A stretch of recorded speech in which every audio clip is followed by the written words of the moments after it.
ቢሊየነር ሆኖ ተራ መኪና ሲነዳ አላህ ማየት አይፈልግም። የእስልምና አቋም ይሄ።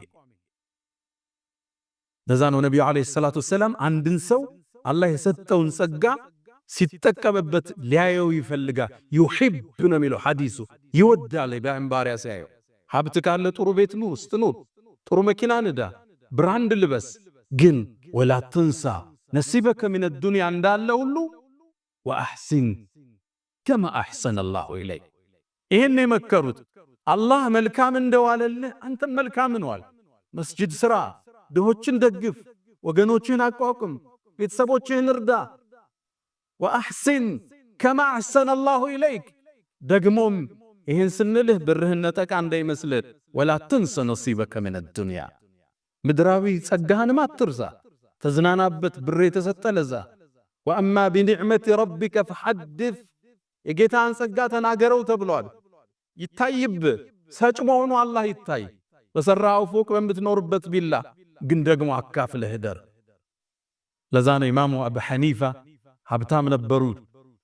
አቡ ሐኒፋ መስጂድ ሲገቡ የሽቷቸው ጠረን መስጂድ እንደገቡ አወል ሶፍ ያለ ሲያክ ነበር። ዘመናዊ ነገስታት የሚቀብቱን ሽቶ ነበር የሚቀቡ።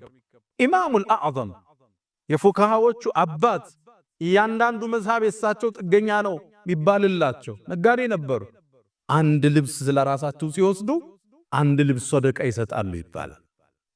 ወላ ተንሰ ነሲበከ ሚነ ዱንያ ወአሕሲን ከማ አሕሰነ አላሁ ኢለይክ ብለው መከሩት። ቢሰማ ግን ፍቃደኛ አይደል። አንድን እኩይ ቃል መለሰላቸው። ቃለ ኢነማ ኡቲቱሁ ዐላ ዒልሚን ዒንዲ አላቸው። ይህን የምታዩትን ሀብት እኮ የተሰጠሁት በእውቀቴ ነው አላቸው።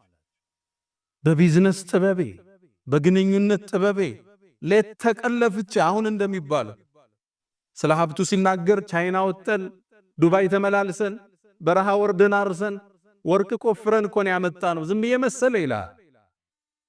አንተ አዲስ አበባ ነው ያለው፣ ያንተ ወርቅ ቆፋሪዎቹ ግን ገጠር ነው ያሉት። እነሱ ካንተ በላይ የለፉን። የሰጠህ አላህን ወአተይና ሰጠነው አላህ። አው ግንኙነትን ተጠቅመ ሊሆን ይችላል፣ ደክመ ሊሆን ይችላል። ካንተ በላይ የሚደክሙ ግን ሰራተኞች አሉ፣ ያንተን ያህል ሪዝቅ የላቸው። ሪዝቅ የሚሰጠው አላህ ነው። ሲሳይ የሚከፍተው አላህ ነው። አው ሰበብ አድርሰ ሊሆን ይችላል፣ ደክመ አታትረ ሊሆን ይችላል። ካንተ በላይ የሚታትሩት ግን ያንተ ቅጥረኞች ናቸው። ኢነማ ኡቲቱሁ ዐላ ዒልሚን ዒንዲ። ይሄ ዝም ብሎ የመጣ ብር መሰላል? በእውቀቴ እኮ ነው ደክሜ ወጥቼ ወርጄ አሰላስዬ ግንኙነት ፈጥሬ ኢንተርናሽናል ኔትወርክ ፈጥሬ የመጣ ብር እኮ ነው አለ። አላህም ተቆጣበት። እችን ያዘበት አላህም አስከትሏል። አያቅም እንዴ እኛ ከሱ በፊት ከሱ በላይ ሀብትና ከሱ በላይ አቅም የነበራቸውን ሰዎች እንደደመሰስነ አልሰማም እንዴ አለ አላህ አስከትል። ከዛም አንዴ የጥፋቱ ቀን ተገለጠ። ፈኸረጀ ዐላ ቀውሚሂ ፊ ዚነቲህ። አንድ ቀን በኒ እስራኤሎች በሞሉበት አካባቢ ወርቁን አሰልፎ ጋርዶቹ አጅበውት አገልጋዮቹ ፊት ተሰልፈው ሚያምር ቢጫና ቀይ ልብስ ለብሰው የወርቅ ኮሮቻ ላይ ተቀምጦ ከቤተ መንግስቱ ወጣ።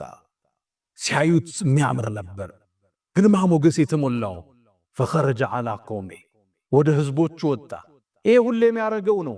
ወጥቶ ሀብቱን አሳይቶ ጉራውን ነፍቶ ይመለሳል ሁሌ።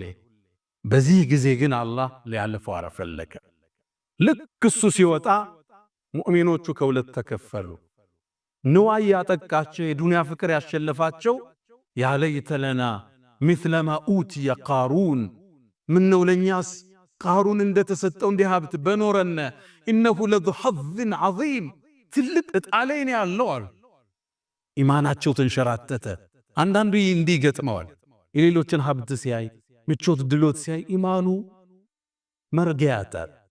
እነዛ ሙእሚኖቹ ዕውቀት የተሰጣቸው ግን ዞር አሉ። እንደ እናንተ ምን ነካችሁ?